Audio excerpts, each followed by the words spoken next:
Ya, Anda kembali bersama kami dalam Hot Ekonomi. Saya masih melanjutkan perbincangan bersama Pak Ruli dan juga Pak Yusuf. Pak Ruli, kita tadi sempat berdiskusi juga soal ada beberapa catatan permasalahan data, kemudian juga tadi sudah dibahas soal surat rekomendasi bank dan juga ada surat rekomendasi dari UKM maksud kami. Tapi kita tahu bahwa ketika ada 20 juta pendaftar, potensi kecurangannya juga pasti akan besar begitu. Mungkin saja misalnya tiba-tiba banyak yang latah menjadi para pelaku usaha mikro. Nah, bagaimana mengantisipasi kecurangan-kecurangan ini?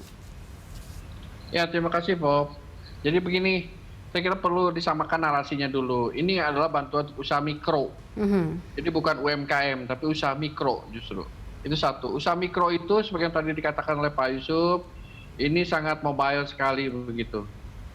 Sekarang jualan bakso, mungkin besok jadi buruh bangunan begitu, lusa jualan cendol dan lain sebagainya. Ini kita harus antisipasi seperti itu. Tapi kan maksud tujuan dari Pak Presiden ini agar kiranya kita bisa membantu kelompok itu. Perlu diingat bahwa total jumlah usaha mikro di Indonesia saat ini cukup besar. Jadi kalau UMKM itu 99,99%, 90% diantaranya adalah usaha mikro. Itu satu. Dua, kontribusi kepada PDB tadi disampaikan oleh Pak Yusuf, itu sama dengan, secara kumulatif sama dengan usaha besar. Jadi kontribusi usaha mikro itu jangan main-main, itu 34-35% terhadap PDB. Sebagaimana jumlah dari usaha besar begitu. Jadi memang pertama itu dulu potensinya luar biasa besar, kemudian kontribusinya pun besar, kemudian saat ini baru dilayani 12 juta, ini tentu akan banyak sekali masalah-masalah. Kita harus arifi itu bijaksanai. Tapi ada dua hal barangkali. Satu, mungkin sifatnya administratif. Sekarang itu misalnya faktanya mereka tidak berusaha karena tidak punya modal. Kemarin dia jualan bakso, jualan cireng. Hari ini atau minggu ini dia tidak usaha karena apa? Bukan lantas jadi kaya, tapi karena memang tidak punya modal. Ya. Nah, saya kira ini juga termasuk kelompok yang harus kita bangunkan kembali. Jadi saya kira kalau dianggap itu penyimpangan juga keliru. Tapi kemudian ada memang fakta, misalnya Bank BRI saat ini, saya dengar dari Pak Direkturnya, 30.000 itu masih diblokir karena belum membuat surat pernyataan. Dan diantaranya memang sudah termasuk dalam kelompok ASN atau ABRI, itu tidak kita kasih. Jadi oleh sebab itu barangkali selama itu yang sifatnya kesalahan-kesalahan yang tidak terlalu signifikan, saya kira ini bisa kita maklumi karena usaha mikro itu sangat mobile. Tetapi yang harus kita hindari adalah maksud jahat, ya, yang saya sebut dengan penumpang-penumpang gelap yang sengaja memanfaatkan situasi ini untuk kepentingan diri sendiri. Baik ada dimanapun itu, sebaiknya memang harus diselesaikan secara hukum karena ini nggak boleh mereka hidup dari sebuah proses membangun ekonomi bangsa, ya, terutama kelompok-kelompok yang memang perlu kita bantu. Ini tidak boleh terjadi. Di beberapa kasus saya mendengar hal-hal seperti itu nggak boleh. Dan itu saya kira harus dilakukan sebuah penanganan hukum. Begitu, Pop. Oke, baik. Pak Yusuf, silakan tanggapannya. Iya, memang kalau kita berbicara usaha mikro itu karena sifatnya informal ya, jadi pelaku usahanya juga memang sifatnya memang sulit untuk mengakses informasi yang luas gitu. Nah, memang makanya kalau kita lihat pentingnya peran untuk sosialisasi ini gitu. Dan sudah saya sampaikan di segmen pertama tadi bahwa perlu ada pengawasan bersama dari masyarakat gitu terkait siapa saja yang bisa menerima bantuan usaha mikro ini. Tidak hanya guideline umum gitu ya. Jadi usaha-usaha yang tadi kita lihat berusaha untuk diselewengkan itu kita perkecil gitu ruang geraknya. Nah, saya kira seperti itu. Artinya memang bantuan ini sudah relatif bagus untuk misalnya mendorong gitu ya proses pemulihan ekonomi yang sedang digadang-gadang oleh pemerintah. Pak gitu. Yusuf, maaf saya potong sedikit. Bagaimana memperkecil resiko-resiko itu, resiko penyelewengan yang akan terjadi? Ya, makanya tadi saya bilang itu ada proses dari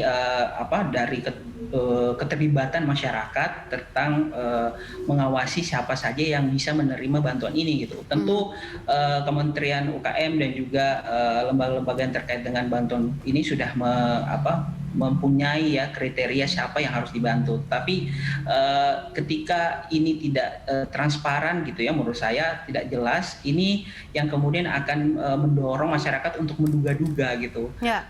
Kok si A mendapatkan bantuan mikro gitu, padahal saya juga sebagai sesama usaha mikro juga tidak mendapatkan. Apa alasan si A mendapatkan usaha mikro sedangkan saya tidak? Nah, ini yang menurut saya yang bisa dilakukan untuk memperkecil ruang dari penyalahgunaan ini gitu. Dan kalau yang saya lihat juga sebenarnya peran dari dinas UKM di daerah itu menjadi sangat-sangat penting dalam proses pengawasan ini gitu. Pada tahun 2017 kami dari KOR itu sempat mengadakan survei terhadap UMKM. Jadi ada mikro, kecil dan menengah bekerja sama dengan BUMN. Nah, salah satu poin yang kami temukan dari survei ini adalah memang tidak semua dinas UMKM di daerah itu kapasitasnya merata gitu ya. Kami temukan di beberapa daerah ada yang sangat aktif gitu membantu UKM, tetapi beberapa daerah juga masih relatif kecil gitu ya peran aktif mereka. Nah, saya berharap dengan adanya Bampers ini kapasitas dari dinas UKM khususnya dalam menyalurkan atau membantu bantuan ini juga sudah relatif lebih ditingkatkan gitu ya. Jangan sampai dinas UKM di daerah yang menjadi salah satu motor terdepan dalam penyaluran bantuan ini justru tidak bisa berjalan. Oke, baik. Pak Ruli, apakah sudah ada guideline soal karakteristik pengawasan oleh masyarakat? Tadi yang sempat disebutkan oleh Mas Yusuf, harusnya sih ada guidelines-nya sendiri yang dibuat oleh Kemenkop saat ini. Dan soal peran dan kolaborasi dari Dinas UKM daerah sendiri seperti apa saat ini? Ya, jadi begini, Pop. Ini perlu saya clearkan, ini bukan bansos, tapi bantuan pemerintah di dalam klasifikasi APBN. Nah, konsekuensi daripada itu memang perlu adanya MONEP atau upaya-upaya untuk melihat efektivitas. Nah, dalam kaitan dengan ini, pihak kami dalam hal ini Deputi Pembiayaan sudah membuat juklak di dalam pelaksanaan, diantaranya juga membentuk komite kebijakan yang anggotanya dari berbagai unsur termasuk dinas di daerah, termasuk juga dari BPKP, termasuk juga dari OJK, begitu, dari unsur yang lain lah di dalam upaya mengawasi kegiatan ini supaya tepat sasaran.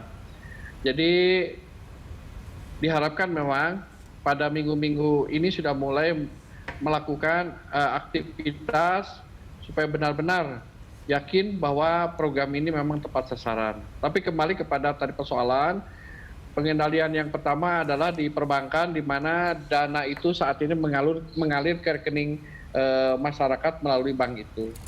Jadi diharapkan perbankan, sebagaimana dilakukan juga oleh BRI, sudah melakukan upaya untuk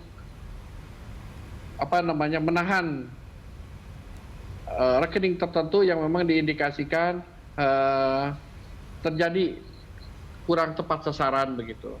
Jadi saya kira sama-sama kita amati, kita cermati.